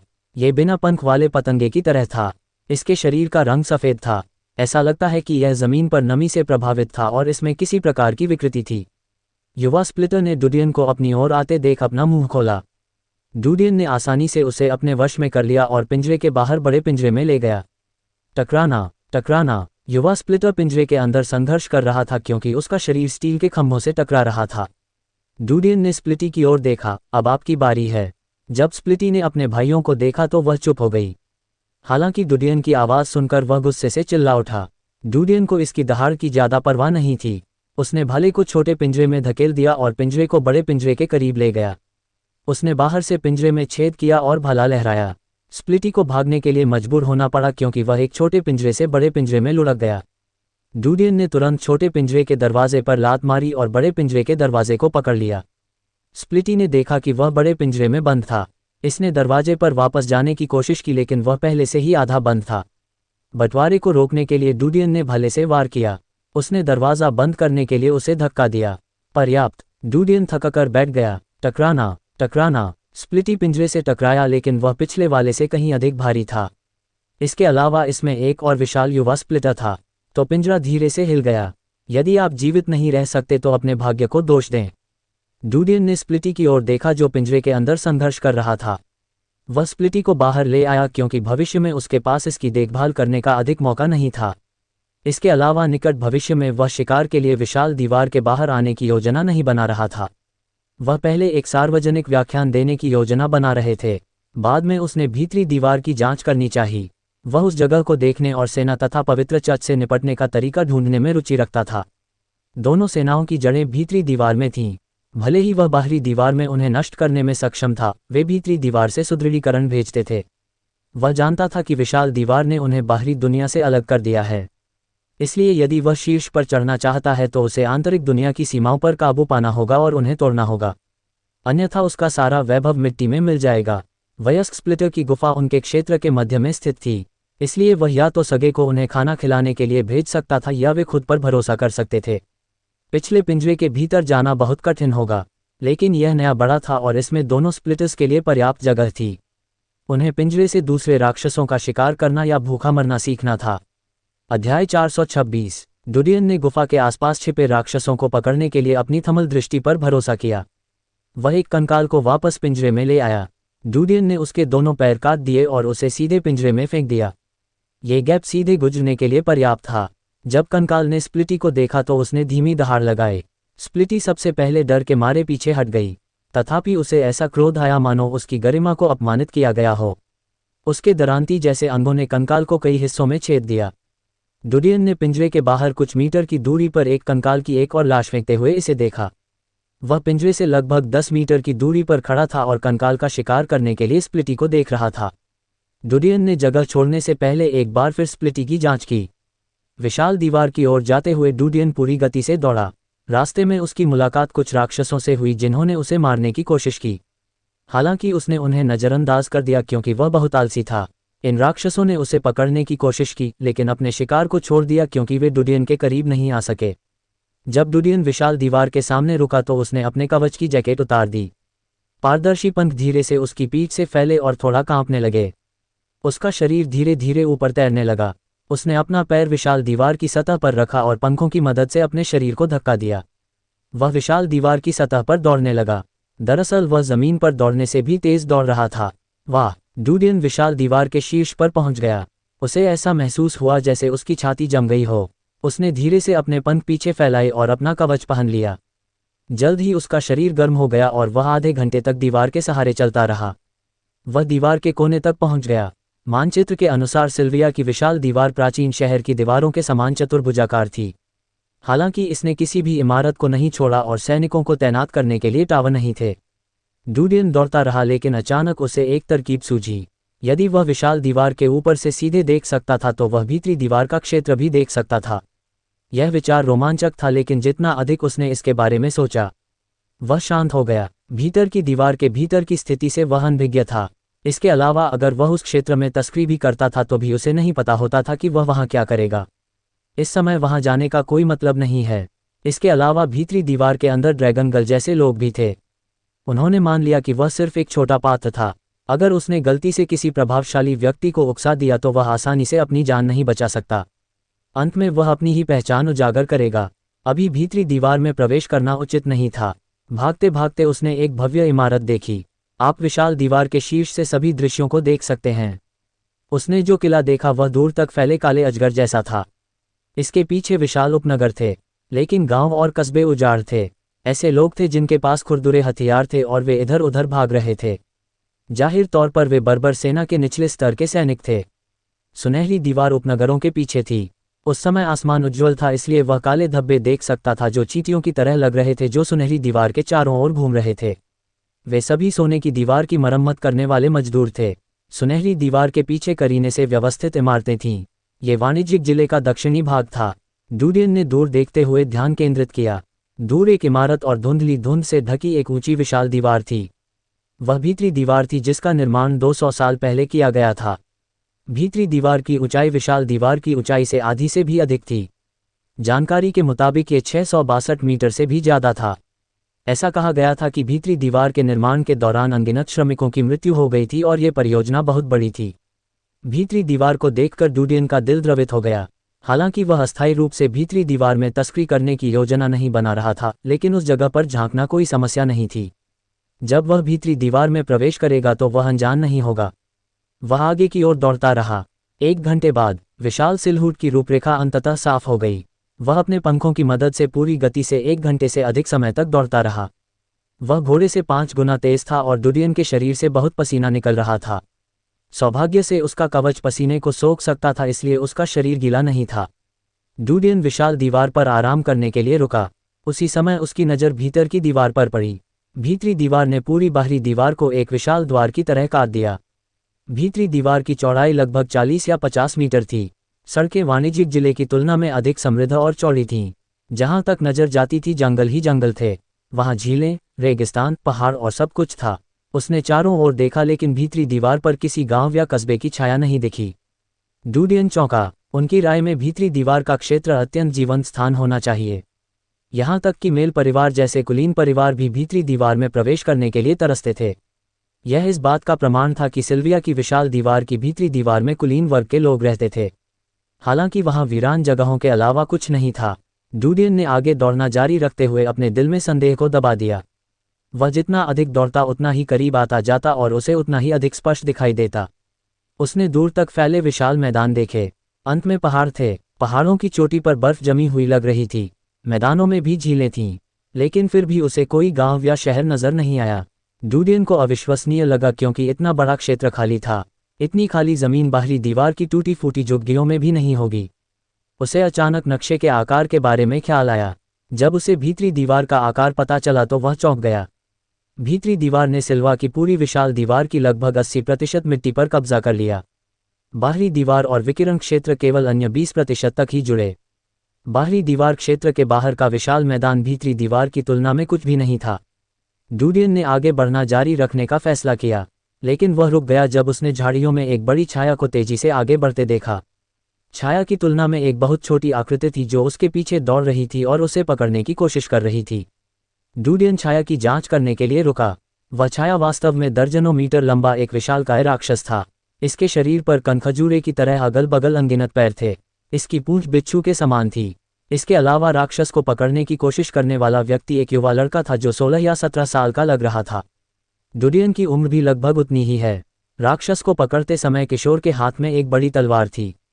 हे भगवान! डूडियन आश्चर्यचकित था। यह एक अत्यधिक विषैला राक्षस था जिसका स्तर एटलस के अनुसार 22 था। यदि मध्यवर्ती शिकारी इस सेंटीपीड से मिलते तो मर जाते। इसके अलावा वरिष्ठ शिकारी इसका सामना करने में अनिच्छुक होंगे क्योंकि इसका मारक ढूंढना कठिन है। वाह! किशोर ने एक जंजीर बाहर फेंक दी जिससे राक्षस के पैर चिपक गए। सेंटीपीड ने संघर्ष करते हुए अपनी पूंछ हिलाई और उसे किशोर की ओर मोड़ दिया। तलवार लहराते ही किशोर उछल पड़ा। सेंटीपीड की पूंछ घायल हो गई थी। किशोरी ने जानवर से संघर्ष किया। किशोर को सेंटीपीड का सिर काटने में देर नहीं लगी। राक्षस ने संघर्ष करना बंद कर दिया। उसका शरीर थोड़ा मुड़ा लेकिन अगले ही पल हिलना बंद हो गया। डूडियन ये देखकर हैरान रह गया कि भीतरी दीवार के लोग इतने शक्तिशाली थे। उसने पहली बार अपनी उम्र के समान किसी लड़के को इतना शक्तिशाली देखा था। किशोर ने अपनी तलवार निकाली और कनखजूरे की पूंछ को जंजीर से बांध दिया। वह अपने विशाल शरीर को दूर खींचने लगा। डूडियन ने उसका पीछा किया क्योंकि वह स्थान देखना चाहता था जहां किशोर रहता था। अचानक लड़का रुक गया और पीछे मुड़कर आसमान की ओर देखने लगा। किशोर को अपना सिर घुमाते देख डूडियन हैरान रह गया। उसने तुरंत अपने शरीर को पीछे की ओर सिकोड़ लिया और विशाल दीवार के किनारे के नीचे छिप गया। कुछ क्षणों के बाद उसने अपना खंजर निकाला और उसे थोड़ा ऊपर उठाया। हालांकि धातु की वस्तुओं पर छवियां अधिक स्पष्ट दिखती थीं, विशेषकर किलोमीटर की दूरी के कारण, लेकिन उन्होंने किशोर को बिना किसी हलचल के स्थिर खड़ा देखा। कुछ क्षणों के बाद लड़का हिलने लगा जिसका प्रभाव उसके खंजर पर दिखाई दिया। अध्याय 427। डूडियन ने जांच की तो देखा कि लड़का राक्षस को घसीट कर ले जा रहा था। उसे राहत तो मिली लेकिन साथ ही डर भी लगा। डूडियन ने नहीं सोचा था कि किशोरी इतनी संवेदनशील होगी। वह नहीं जानता था कि यदि किशोर उसे पहचान ले तो इसका परिणाम क्या होगा। इसके अलावा वह नहीं जानता था कि ऐसे कौशल के साथ किशोर की भीतरी दीवार में किस तरह की स्थिति थी। इसके अलावा जिस ड्रैगन गर्ल से वह आखिरी बार मिला था, इतनी ताकत पाने के लिए वह किस अवस्था में थी। सबसे आश्चर्यजनक बात भीतरी दीवार के भीतर राक्षसों का अस्तित्व था। बाहर जैसा ही माहौल था। राक्षस भीतरी दीवार के अंदर कैसे भाग सकते थे जब ड्रैगन गर्ल जैसे लोग थे जो उन्हें आसानी से नष्ट कर सकते थे। उसे केवल अनुमान लगाने के अलावा किसी भी चीज का उत्तर नहीं मिल सका। सौभाग्य से वह पवित्र चर्च और सेना के खिलाफ लड़ने के लिए प्रलोभित नहीं था। नहीं तो उसे नहीं पता था कि अब उसे किस मुसीबत का सामना करना पड़ेगा। वह भाग्यशाली था कि वह पवित्र चर्च और सेना से मुकाबला करने से पहले आंतरिक दीवार के भीतर उनके समर्थन से लड़ना चाहता था। जब उसने सब कुछ सोचा तो उसके हृदय में कुछ शंकाएं प्रकट हुईं। बर्बर हमलों के कारण वाणिज्यिक जिला खतरे में था। सेना को आंतरिक दीवार से सुदृढ़ीकरण का अनुरोध करना चाहिए था लेकिन उन्होंने कोई जवाब नहीं दिया। क्या इसका मतलब यह है कि भीतरी दीवार को बाहरी दीवार के जीवन या मृत्यु की परवाह नहीं है? क्या ऐसा था कि सेना ने सुदृढ़ीकरण की मांग नहीं की थी लेकिन उसके पास एक और तुरुप का पत्ता था? इन दो बिंदुओं के अलावा एक और संभावना थी। बर्बर लोग आंतरिक दीवार से सुदृढ़ीकरण को प्रभावित कर सकते थे, लेकिन अगर ऐसा था तो बर्बर लोगों को आंतरिक दीवार से संपर्क करने और प्रभावित करने के लिए महान समर्थन मिलना चाहिए था। हालांकि बर्बर लोगों के लिए भीतरी दीवार से संपर्क करना, विकिरण क्षेत्र को आंतरिक दीवार से बाहरी दीवार क्षेत्र द्वारा अलग किया गया था। इसलिए बर्बर लोगों के लिए भीतरी दीवार से सीधे संपर्क करने की कठिनाई आकाश में उड़ने से अलग नहीं थी। शायद आंतरिक दीवार के भीतर ऐसी शक्तियां हैं जिन्होंने सक्रिय रूप से बर्बर लोगों के साथ मिलीभगत की थी, लेकिन इसका मतलब यह था कि समस्या जितना उसने सोचा था उससे कहीं अधिक जटिल थी। डूडियन ने भौहें चढ़ा दी क्योंकि वह जानता था कि समस्या जटिल और पेचीदा थी। उसे अचानक इवटे के बारे में याद आया जिसे सेना ने हिरासत में लिया था। डूडियन ने किशोर की ओर देखा। उसने उस पर नजर रखने का विचार मन से निकाल दिया। सूरज उगाया था और देर होने से पहले उसे वापस चले जाना चाहिए। इसके अलावा उसके पास विशाल दीवार पर आसानी से चढ़ने की क्षमता थी, इसलिए उसे भविष्य में वहां आकर देखने का मौका मिलेगा। अल्पविराम। वेनेत गाड़ी के सामने झुककर डाकघर के पास इंतजार कर रही थी। उसके चेहरे पर एक पुआल टोपी लटकी हुई थी और वह ढकी हुई थी। रात बीत चुकी थी लेकिन डूडियन अभी तक वापस नहीं आया था। हालांकि वह डूडियन की नौकरानी बन गई थी, लेकिन उसे लगा कि वह अभी तक उसे समझ नहीं पाई है।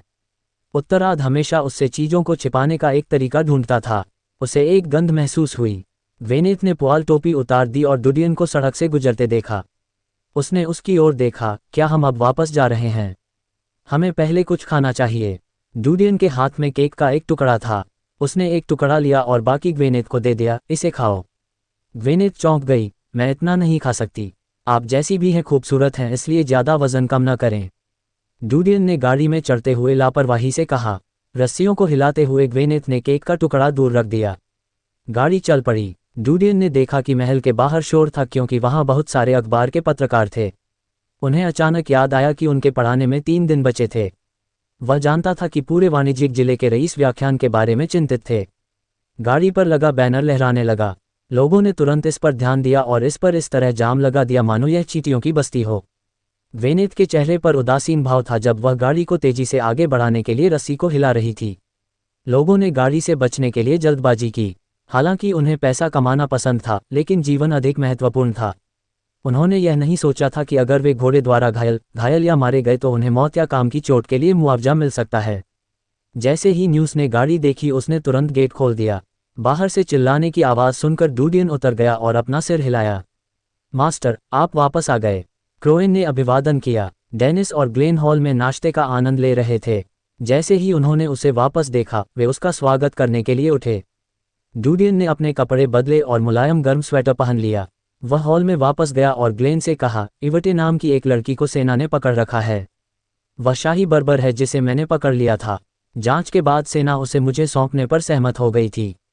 यह मेरा पदक है, उसे वापस ले आओ। उन्होंने उसे अपना मास्टर मेडल दिया। ग्लेन को यह देखकर आश्चर्य हुआ कि डूडियन का इतना प्रभाव था कि वह एक बर्बर परिवार की लड़की को सौंप सकता था। हालांकि उसे तब राहत मिली जब उसे याद आया कि उसने एक प्रसिद्ध हथियार मुफ्त में दान किया था। मैं अब जाऊंगी। डूडियन ने सिर हिलाया और बैठ गया। उसने क्रोएन को बुलाया। 10 मिनट बाद नाश्ता परोसा गया। नाश्ता देखते ही डेनिस दंग रह गया।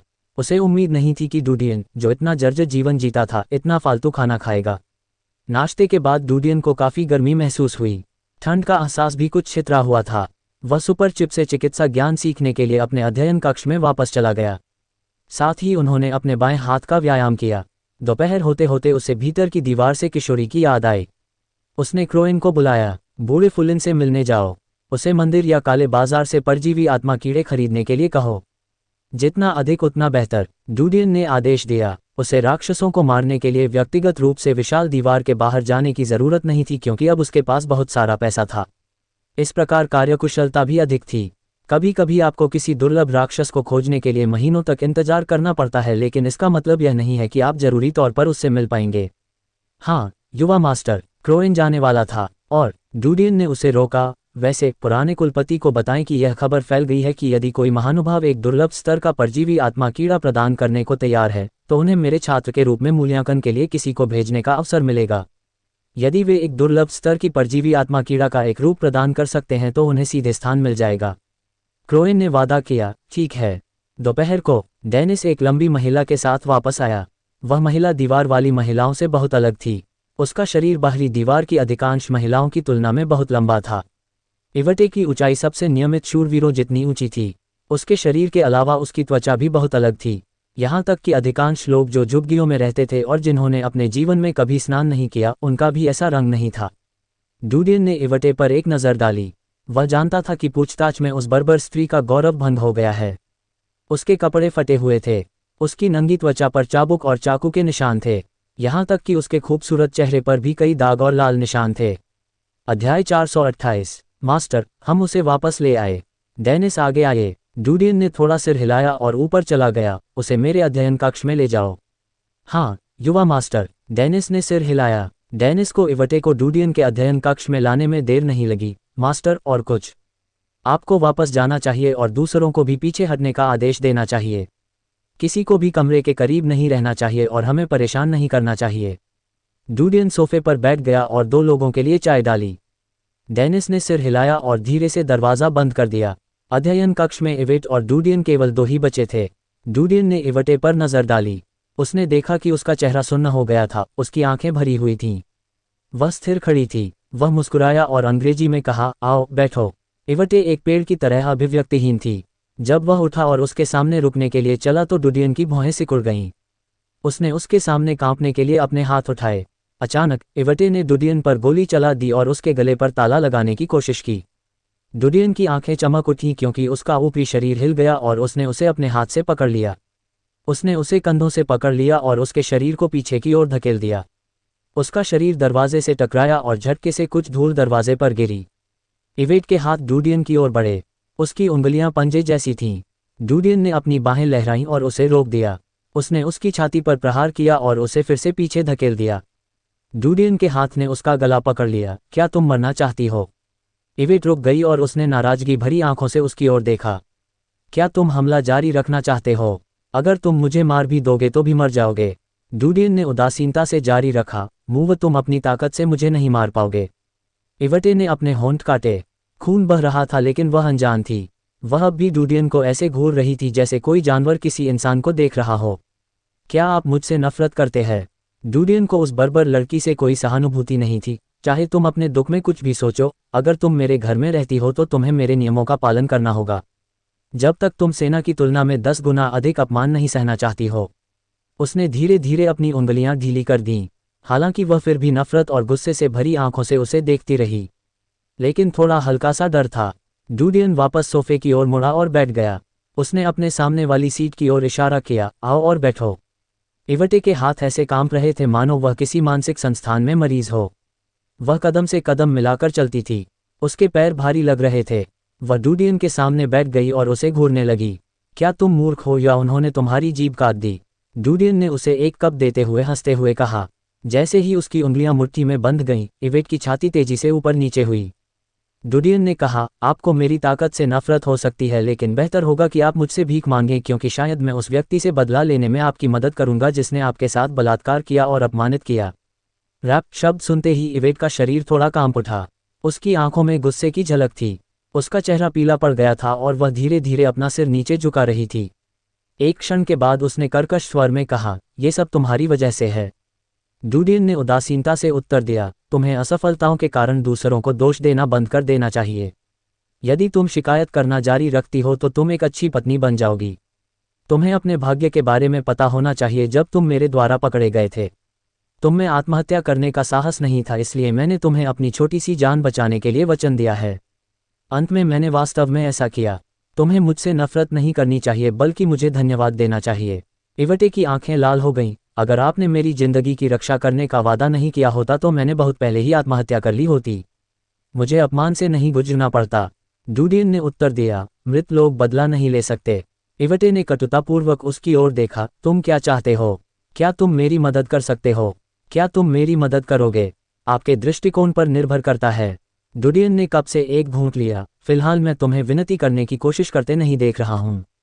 इवटे ने मुंह से लगभग खून उगल दिया।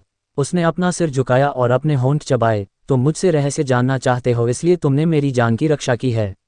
अगर मुझे पता भी होगा तो भी मैं तुम्हें नहीं बताऊंगी। डूडियन ने उसकी ओर देखा, मुझे देखो। इवटे ने गुस्से से उसकी ओर देखा। डूडियन ने अपनी उंगलियां उठाईं। सबसे पहले आपके लोगों ने हम पर आक्रमण करने की कोशिश की। आपको पकड़ना मेरा कर्तव्य था। दूसरा, सबसे पहले लोगों की दीवार के रूप में आपने हम पर आक्रमण किया। मैं आपको कब्जे में ले लूंगा, यह मेरा कर्तव्य है। दूसरे, मैंने कहा कि आपकी जान बख्श दी जाएगी और आप मारे नहीं जाएंगे। तीसरा, मैं सेना की तुलना में 100 गुना अधिक यातना दे सकता हूं। डूडियन मुस्कुराया, एक छोटा सा अनुस्मारक। भले ही आप अब आत्महत्या कर लें, आपका शरीर अभी भी मूल्यवान है। मैं आपके शरीर को काटूंगा, आपकी त्वचा को उतारूंगा और हड्डियों की जांच करूंगा। मैं देखूंगा कि क्या ये बाहरी दीवार के लोगों का वही मांस और खून है या कुछ अलग है। बाद में मैं आपके मांस और खून को जंगली जनजातियों को भेज दूंगा। उन्हें शाही मांस का स्वाद लेने दें। और आपका सिर, आपके चेहरे की विशेषताएं इतनी नाजुक हैं। मुझे इसमें दिलचस्पी है कि इसमें क्या है ये। इवटे डरी हुई नहीं थी और उसने क्रोधित स्वर में कहा, क्या तुम मुझे धमकी दे रहे हो? डूडियन ने अपना सिर हिलाया, मैं तुम्हें धमकी क्यों दूं? मैं सिर्फ तथ्य पर कायम हूं। मेरा मानना है कि आपकी जनजाति को आपकी लाश में कोई दिलचस्पी नहीं होगी और हम इसे खराब करने के लिए स्वतंत्र हैं। मुझे बहुत अधिक परेशान मत करो क्योंकि मैं समस्याओं को कुशल तरीके से हल करना पसंद करता हूँ। मुझे अक्षमता से नफरत है, इसलिए मुझे ऐसा कुछ करने के लिए मजबूर मत करो जिससे मुझे नफरत है। क्या मैं स्पष्ट हूँ? अगर आप बदला लेने में मेरी मदद कर सकते हैं तो मैं आपको वह सब कुछ बताऊंगा जो मैं जानता हूँ। मैं चाहता हूँ कि आप उस शापित बौने सुअर को मारने में मेरी मदद करें। इवटे ने उत्तर दिया, यह इस तरह से बेहतर है। हम समय बचा रहे हैं। डूडियन ने आगे कहा, वह व्यक्ति जो आपके साथ जो कुछ भी करने के लिए जिम्मेदार था वह यहीं रहेगा। वह भाग नहीं सकता या भाग नहीं सकता। अब मेरे बारे में बात करते हैं। मेरा नाम डीन है। मेरे 2 मुख्य व्यवसाय हैं। मैं मंदिर से एक मास्टर वास्तुकार और नाइट हॉल से एक गोल्डन नाइट हूँ। मैं यह आपको इसलिए बता रहा हूँ ताकि आप जान सकें कि आपका अनुरोध मेरे लिए बहुत सरल है। बर्बर लोगों के शाही परिवार के एक हिस्से के रूप में इवटे को डूडियन द्वारा बताई गई 2 ताकतों के बारे में पता था। बच्चे का रुतबा इतना ऊंचा था, हालांकि उसकी उम्र उससे कम लग रही थी। और ऐसा व्यक्ति युद्ध के मैदान में व्यक्तिगत रूप से कार्य क्यों करेगा? ये नाइट हॉल से मेरा पदक है और यह टेम्पल से मेरा पदक है। डूडियन ने 2 पदक निकाले और उन्हें मेज पर रख दिया। अगर आप ये भी नहीं जानते कि इन पदकों का क्या मतलब है तो मुझे नहीं पता कि क्या कहना चाहिए। इवटे ने नाइट मेडल को पहली नज़र में ही पहचान लिया। उसने इसे सावधानीपूर्वक जांचने और पुष्टि करने के लिए उठाया कि यह कोई चेहरा नहीं है। उसने डूडियन की ओर देखा, क्या तुम झूठ बोल रहे हो? डूडियन ने कहा, मैं ऐसा क्यों करूंगा? इवटे की पलकें झपकीं। उसने पाया कि लड़के का मुंह तेज और असंवेदनशील था। उसने गहरी सांस ली। ठीक है, मुझे आप पर विश्वास है। आप क्या जानना चाहते हैं? वह सब कुछ जो आप जानते हैं। डूडियन ने धीरे से कहा, वैसे मुझे पता है कि लोग कब झूठ बोलते हैं। जान लें कि आपसे ज्ञान छीनने के लिए कठिन रास्ता चुनने में मुझे कोई आपत्ति नहीं है। मैं आपको आश्वस्त कर सकता हूं कि मेरे साधन सेना की तुलना में अधिक प्रभावी हैं। कम से कम मैं आपको अपमानित करने के लिए हजारों ढूंढ सकता हूं। इवटे का चेहरा बदल गया। डूडियन ने हल्के से कहा, एक और बात, बर्बर लोग हार गए हैं और उन्हें सुनहरी दीवार से निकाल दिया गया है। यदि आप मुझ पर विश्वास नहीं करते हैं तो मैं अपने परिचारकों को आपको सुनहरी दीवार पर ले जाने की इजाज़त दे सकता हूं। मेरे द्वारा बनाए गए हथियार के कारण बर्बर लोग हार गए। इवटे हैरान थी, असंभव, हम हार नहीं सकते। मैं मामले की पुष्टि के लिए आपको व्यक्तिगत रूप से भेज सकता हूं। मुझे झूठ बोलने की जरूरत नहीं है। डूडियन ने उदासीनता से कहा, सेना आपके मुख्यालय पर हमला करने पर विचार कर रही है। मेरे पास बहुत सारे आविष्कार हैं और मैं बर्बर लोगों को पूरी तरह से मिटाने में सेना की मदद कर सकता हूं, लेकिन मैं ऐसा नहीं करना चाहता। यदि आप विश्वास करने को तैयार हैं तो मुझे कुछ वर्षों का समय दीजिए। मैं ये सुनिश्चित कर सकता हूं कि बाहरी दीवार में बर्बर लोगों के लिए जगह होगी और कोई भी आपको निष्कासित नहीं करेगा। मुझे आशा है कि आप ईमानदार होंगे। इवटे ने उसे घूर कर देखा। उसे लगा कि लड़का वास्तव में वह सब हासिल कर सकता है जो उसने कहा था। हालांकि उसका विश्वास हिल गया था, इसलिए उसने अपने मन को शांत किया। अध्याय 429। अध्ययन कक्ष में चाय की सौंधी खुशबू घुली हुई थी। डूडियन ने इवटे को घूर कर देखा जब उसने एक एक करके सवाल पूछे और उसके जवाब सुने। उसने एक ही समय में उसके हृदय और रक्तवाहिकाओं को देखा। अपनी थमल दृष्टि के कारण वह उसके दिल की धड़कन की जांच करने में सक्षम था, जिससे उसे यह जानने में मदद मिली कि क्या उसने झूठ बोला था। मुझे इसकी जानकारी नहीं है। अगर ऐसी कोई बात है भी तो अभी मुझे इसका अधिकार नहीं है। इवटे ने ईमानदार स्वर में उत्तर दिया। डूडियन ने उसके दिल की धड़कन की जांच की।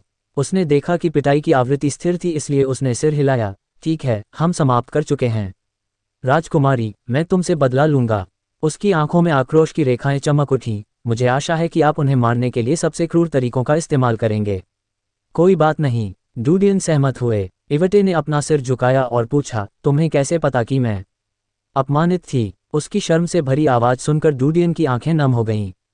उसने उत्तर दिया, मेरा मानना है कि कोई भी वरिष्ठ स्तर का शिकारी यह गंध महसूस कर सकता है कि आपका शरीर गंदा है। जाओ अब स्नान कर लो। इवटे का चेहरा पीला पड़ गया क्योंकि वह अवचेतन रूप से अपने पेट के नीचे की जगह को ढकने के लिए पहुंची। हालांकि उसे एहसास हुआ कि यह हरकत अशोभनीय थी, इसलिए उसने अपने होंठ चबाए और कहा, मैं अब जाऊंगी। डूडियन ने सिर हिलाया और क्रोएन को बुलाने के लिए दरवाज़ा खोला। क्रोएन तेजी से सीढ़ियों से ऊपर भागा। मास्टर, कुछ भी? उसे नहलाने के लिए ले जाओ, डूडियन ने कहा। हाँ। क्रोएन ने घूमकर इवटे को इशारों से रास्ता दिखाया। डूडियन ने इवटे को जाते हुए देखा। उनके अनुसार बर्बर लोगों और बाहरी दीवार के लोगों के पूर्वज भीतरी दीवार क्षेत्र से उत्पन्न हुए थे। युद्ध के कारण उन सभी को बाहरी दीवार पर खदेड़ दिया गया। हालांकि बर्बर लोगों को बाहरी दीवार से विकिरण क्षेत्र में खदेड़ दिया गया। भीतरी दीवार 200 साल पहले बनाई गई थी। मेलॉन कंसोर्टियम के अलावा हुआशेंग, ग्रीन और स्कॉट कंसोर्टियम ने भी हस्तक्षेप किया और बर्बर लोगों को सहायता प्रदान की। डुडियन ने विकल्पों के बारे में सोचते हुए अपनी आंखें सिकोड़ लीं। सेना को भी इसकी जानकारी होनी चाहिए। हालांकि स्थिति बहुत जटिल थी। यदि सेना को उनके हस्तक्षेप के संबंध में सबूत मिल भी गए तो भी सेना कुछ खास नहीं कर सकी। समस्या ये थी कि सब कुछ शक्ति संतुलन के विपरीत था। कहीं ऐसा तो नहीं कि अंदर की दीवार ही इस युद्ध की सूत्रधार थी। डुडियन को ये जानकर अफसोस हुआ कि इवटे केवल बर्बर लोगों की राजकुमारी थी। हालांकि उनमें उत्कृष्ट युद्ध प्रतिभा थी, लेकिन बर्बर लोगों के अनुसार महिलाओं को युद्ध चर्चा में भाग लेने से प्रतिबंधित किया गया था। उनके पिता सभी बर्बर जनजातियों और बर्बरों की प्रजाति के मुखिया थे, लेकिन बर्बर राजा के 50 से अधिक बच्चे थे। इवटे को 27वां स्थान दिया गया। 5 और बहनें थीं जो उनसे छोटी थीं। सबसे छोटा बच्चा था जिसने अभी अभी चलना सीखा था। यदि वह वैसी ही युद्ध कौशल वाली पुरुष होती तो सारे रहस्य जान लेती। अल्पविराम। पलक झपकते ही 2 दिन बीत गए। पिछले 2 दिनों में बूढ़े कुलपति ने डुडियन को चयन के लिए परजीवी आत्मा कीड़े भेजे थे। उनमें से 16 थे। हालांकि उनमें से अधिकांश सामान्य राक्षसों में से थे और केवल एक इंसान को ट्रैकिंग क्षमताओं के साथ एक साधारण शिकारी बनने में मदद कर सकते थे। शरीर की संरचना में परिवर्तन कमजोर होगा। शक्ति में वृद्धि बहुत अधिक नहीं होगी। साधारण सोलवर्म के अलावा 4 अच्छे दुर्लभ परजीवी सोलवर्म भी थे। इनका उपयोग बेहतर शिकारियों के पालन पोषण के लिए किया जा सकता है। सबसे आश्चर्य की बात यह थी कि वहां 4 दुर्लभ परजीवियों के अलावा एक शीर्ष श्रेणी का परजीवी सोलवर्म भी था। परजीवी आत्मा कीड़ा निगलने वाले नामक राक्षस से लिया गया था। निगलने वाले के जादुई निशान वाले शिकारी की पाचन क्षमता मजबूत होगी। वह व्यक्ति लगभग किसी भी वायरस से संक्रमित मांस और रक्त को पचाने में सक्षम होगा। अधिकांश वायरस, बैक्टीरिया और परजीवियों के प्रति मजबूत प्रतिरक्षा होगी। इसके अलावा वह व्यक्ति धातु, विषैले पौधे, पत्थर आदि को भी पचाने में सक्षम होगा। हालांकि ऐसी उच्च स्तरीय क्षमता पाने के लिए व्यक्ति को वरिष्ठ शिकारी स्तर तक आगे बढ़ना पड़ता था। पाचन के अलावा निगलने वाले के जादुई निशान वाले शिकारी के पास गुप्त हमला करने की क्षमता होगी। उनके पेट में तेज एसिड होगा। अचानक हमलों के लिए पेट से उनकी जीभ की नोक तक एक खोखली नली विकसित हो गई। न्यूज़ इस परजीवी आत्मा कीड़ा को ले लो। डुडियन ने ग्रे परजीवी सोलवर्म को सील करने वाला कंटेनर न्यूज़ को दिया। बहुत अधिक व्यायाम करने पर ध्यान केंद्रित करें। सगे और ग्वेनेथ के साथ अभ्यास करें। आपका शुरुआती बिंदु उनसे बेहतर है, इसलिए इस मौके को बर्बाद न करें। न्यूज़ चौंक गया। युवा मास्टर, यह एक शीर्ष श्रेणी का परजीवी आत्मा कीड़ा है। मेरे पास अपने लिए काफी कुछ है। डुडियन हंसे। क्रोएन का चेहरा एक पल के लिए बदसूरत हो गया, लेकिन अगले ही पल अभिव्यक्ति गायब हो गई। उसने न्यूज़ की ओर देखा। यह एक मास्टर का उपहार है। आगे बढ़ो, इसे ले लो। न्यूज़ झुका और फिर बोला, मास्टर, जब से आपने मुझे जेल से बाहर निकाला है तब से मेरा जीवन आपका हो गया है। मैंने इस कार के साथ आपके प्रति वफादारी की कसम खाई है। चाहे कुछ भी हो, मैं भविष्य में आपका अनुसरण करूंगा। यदि आप मुझे मरने के लिए कहेंगे तो मैं मर जाऊंगा। डुडियन ने हंसते हुए कहा, ठीक है, अब खुद को मार डालो। न्यूज़ स्तब्ध रह गया। अगर आप जारी रखेंगे तो मैं उल्टी कर दूंगा। डुडियन ने उत्तर दिया। न्यूज़ ने सलाम किया और चला गया। डुडियन ने क्रोएन की ओर देखा। किस परिवार ने निगलने वाले की आत्मा को उपहार में दिया? क्रोन ने उसे रोस्टर सौंप दिया। डुडियन ने उस पर नजर डाली और उसे वापस मेज पर रख दिया। कल मेरे सार्वजनिक व्याख्यान का समय है, तैयार हो जाओ। हाँ, युवा मास्टर। क्रोएन ने मेज पर रखे दुर्लभ परजीवी आत्मा कीड़ों के डिब्बों पर नजर डाली और फिर झुक गए। डुडियन ने खिड़की बंद कर दी और चिमनी में सूखी लकड़ियां डाल दी। वह चिमनी के पास बैठ गया और अपना कोट उतार दिया। उसकी त्वचा सफेद थी, लेकिन ऊपरी शरीर कोड़े के निशानों और घावों से ढका हुआ था। वे मकड़ी के जाले की तरह थे जो उसके पूरे शरीर पर छा गए थे। उसकी छाती पर इन निशानों के बीच में जादुई निशान था जो देवीकरण का परिणाम था। यह उसकी छाती में एक तेज तलवार की तरह था। डुडियन ने उसे धीरे से छुआ। फिर उसने एक साधारण परजीवी आत्मा कीड़ा उठाया और उसका खून सोखना शुरू कर दिया। वह पहले से ही एक मध्यवर्ती शिकारी के रूप में अड़चन में था। इस बिंदु पर भगवान के आशीर्वाद को आत्मसात करना बेकार था, क्योंकि भगवान के आशीर्वाद ने उसके शरीर को तो बढ़ाया लेकिन जादुई निशान को नहीं। डुडियन ने एक के बाद एक कंटेनरों से परजीवी आत्मा के कीड़ों को हटाया और उनके खून को अपनी छाती के जादुई निशानों में इंजेक्ट किया। 1, 2, 3। प्राथमिक शिकारी बनने के लिए केवल एक परजीवी सोलवर्म की आवश्यकता होती है। मध्यवर्ती स्तर में प्रवेश करने के लिए जादू के निशानों को बढ़ाने के लिए परजीवी सोलवर्म के रक्त को इंजेक्ट करने की आवश्यकता होती है। यदि जादू के निशानों की भूख विशेष है तो अपग्रेड करने के लिए 2 या 3 परजीवी सोलवर्म की आवश्यकता होगी। हालांकि मध्यवर्ती स्तर से वरिष्ठ स्तर तक पहुंचने के लिए जादू के निशान को बढ़ाने के लिए आवश्यक सोलवर्म की संख्या दोगुनी हो गई है। अध्याय 430। डुडियन ने अपने जादुई निशानों में 5 परजीवी आत्मा कीड़े इंजेक्ट किए। जादू का निशान थोड़ा सा उभरा लेकिन अगले ही पल शांत हो गया। डूडियन ने अपनी भौहें ऊपर उठाईं। आमतौर पर मध्यवर्ती से वरिष्ठ शिकारी तक पदोन्नति के लिए 4 परजीवी आत्मा कीड़े की आवश्यकता होती थी। यदि आपकी किस्मत खराब होती तो 5 या 6 की जरूरत होती। यदि आप बदकिस्मत नहीं हैं तो आपको 7 या 8 परजीवी आत्मा कीड़े की आवश्यकता होगी। इसका मतलब था कि जादू के निशानों की भूख बढ़ी थी। अभी ऐसा लग रहा था कि वक्त दुर्भाग्य वाले शिकारियों का था। 5 परजीवी आत्मा कृमियों के बाद कोई परिवर्तन नहीं हुआ, जैसे कि कुछ भी नहीं खाया गया हो। डूडियन ने इंजेक्शन लगाना जारी रखा। उसकी वर्तमान स्थिति और पहचान के कारण परजीवी आत्मा कीड़े प्राप्त करना एक आसान बात थी। उसे जादू के निशानों की तलाश में बाहर जाने की जरूरत नहीं थी। 6, 7, 8, 9। डूडियन को 9वें परजीवी आत्मा कीड़े के बाद स्प्लिटर के जादुई निशानों से हल्की सी धड़कन महसूस हुई। वह थोड़ा कांप उठा। उन्होंने जारी रखा और अन्य 2 सामान्य परजीवी आत्मा कीड़ों का उपयोग किया। इसके बाद उसके शरीर में गर्मी फैल गई।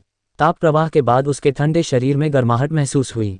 ये पर्याप्त नहीं है। डूडियन ने उसकी छाती की ओर देखा। हालांकि कोई हलचल नहीं हुई। ये दुर्भाग्य या बदकिस्मत व्यक्ति होना नहीं था। इस बिंदु पर यह कुछ असाधारण था। क्या ये पौराणिक जादुई चिन्हों के देवीकरण के कारण था? उन्होंने 4 दुर्लभ परजीवी आत्मा कीड़े को देखा। वह थोड़ा झिझका लेकिन फिर उसमें मौजूद हरे परजीवी सोलवर्म को पकड़ लिया।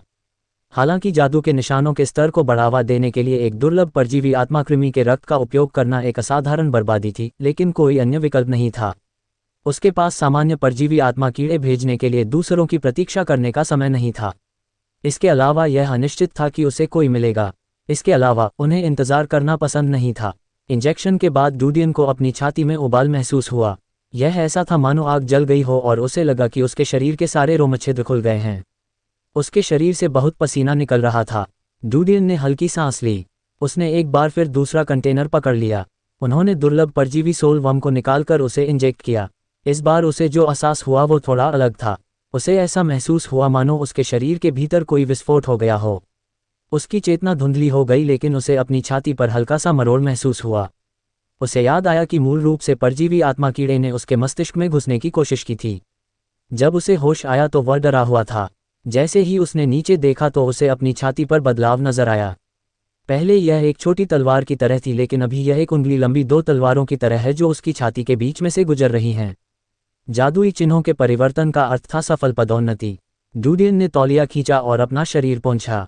जब उसने कवच पकड़ा तो उसे बहुत हल्कापन महसूस हुआ। मुझे नहीं पता कि एक वरिष्ठ शिकारी के रूप में पदोन्नत होने के बाद मेरे पास कौन सी नई क्षमताएं हैं। उसकी आंखों में उम्मीदों की झलक थी। वह भौतिक विकास के बजाय एक नई क्षमता के परिवर्तन की ओर देख रहे थे। वह जानता था कि एक अच्छी क्षमता पार्श्विक बल से कहीं बेहतर होती है। हालांकि ये वास्तविक जीवन था लेकिन कोई खेल नहीं। पदोन्नति के बाद उनमें किस प्रकार की योग्यताएं होंगी ये दिखाने के लिए गुणों की कोई सूची नहीं थी।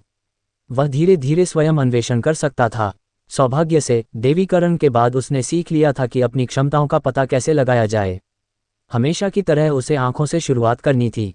जब वह अपनी आंख का परीक्षण करने जा रहा था तो उसे एक अजीब चीज मिली। डूडियन वास्तव में देख सकता था। पूरा कमरा उसका मुख चिमनी की ओर था लेकिन वह अपने पीछे की अलमारी को देख सकता था। डूडियन ने इस भावना का आनंद लिया। उसने अपना सिर अलमारी की ओर घुमाया लेकिन उसे अपने पीछे चिमनी में आग की लपटें दिखाई दीं। दृष्टिकोण का विस्तार हुआ है। डूडियन ने उसकी पलकों को छुआ। उसे अचानक कुछ ख्याल आया और वह दौड़कर आईने के सामने खड़ा हो गया। उसने देखा कि उसकी आंखें नहीं बदली थीं और वैसी ही रहीं। हालांकि उन्होंने देखा कि उनकी आंखों की पुतलियों के अंदर थोड़ा हरापन था। डूडियन ने पलकें झपकाईं और अपनी आंखों की पुतलियों के बीच में हरे रंग की ओर देखा।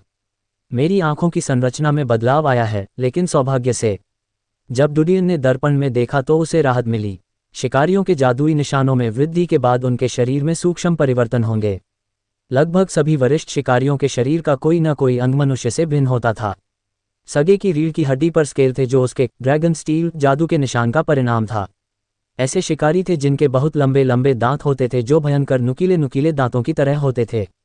कुछ के बालों का रंग अजीब था या कुछ की त्वचा मगरमच्छ के शल्क के समान दिखती थी। वहाँ वरिष्ठ शिकारी थे जिनके हाथ जानवरों के पंजे के समान थे। इस तरह के परिवर्तन के कारण वरिष्ठ शिकारी रईसों की नज़र में राक्षसों के समान थे। इसीलिए वे अंधेरे में रहते थे। मेरे पास एक दृष्टि है जो एक कीड़े की दृष्टि के समान है। मुझे खुशी है कि आंखें बाहर नहीं निकली या खराब नहीं हुई। डूडियन ने किसी अन्य परिवर्तन के लिए अपने शरीर की जांच की। उसने अपनी नज़रें एकाग्र कर लीं। उसने उसके शरीर के भीतर मांस और खून देखा। बाद में उसकी दृष्टि बदल गई और वह अपना कंकाल देखने में सक्षम हो गया। इस दृश्य से वह घबरा गया और लगभग गिरते गिरते बचा। जब उसने अपनी आंखों को आराम दिया तो दृष्टि बदल गई। ये वापस सामान्य हो गया था। उसकी दृष्टि की घुसपैठ एक कदम आगे बढ़ गई थी और वह अस्थि मज्जा को देखने में सक्षम था। सबसे महत्वपूर्ण बात यह है कि वह अपनी दृष्टि को नियंत्रित करने में सक्षम था, अन्यथा वह चलते फिरते कंकालों को देख रहा होता। ये जीवित मृतकों की दुनिया में रहने से अलग नहीं था। यह अंधेपन के समान ही होगा। मेरी दृष्टि का कोण 270 डिग्री तक पहुंच गया है। वह शरीर में हड्डियों को देखने में सक्षम था। इसके अलावा वह स्वतंत्र रूप से नियंत्रित कर सकता था। डुडियन को एक कोशिकीय दृष्टि के बारे में पता था, लेकिन दोनों आंखों की दृष्टि का क्षेत्र मेल खा गया और दृष्टि घटकर 120 डिग्री रह गई। अधिकांश मामलों में मनुष्य दृष्टि क्षेत्र का केवल 90 डिग्री ही देख पाता था। मनुष्य जितना अधिक एकाग्र होगा, दृष्टि का क्षेत्र उतना ही कम होता जाएगा। हालांकि मेरे पास 360 डिग्री दृष्टि नहीं है, लेकिन ये लगभग ऐसा ही है। इसमें कोई आश्चर्य नहीं कि विभाजक की आंखें उनके शरीर की गहराई में छिपी होती हैं। वे सब कुछ देख सकते हैं। डुडियन ने अनुमान लगाया।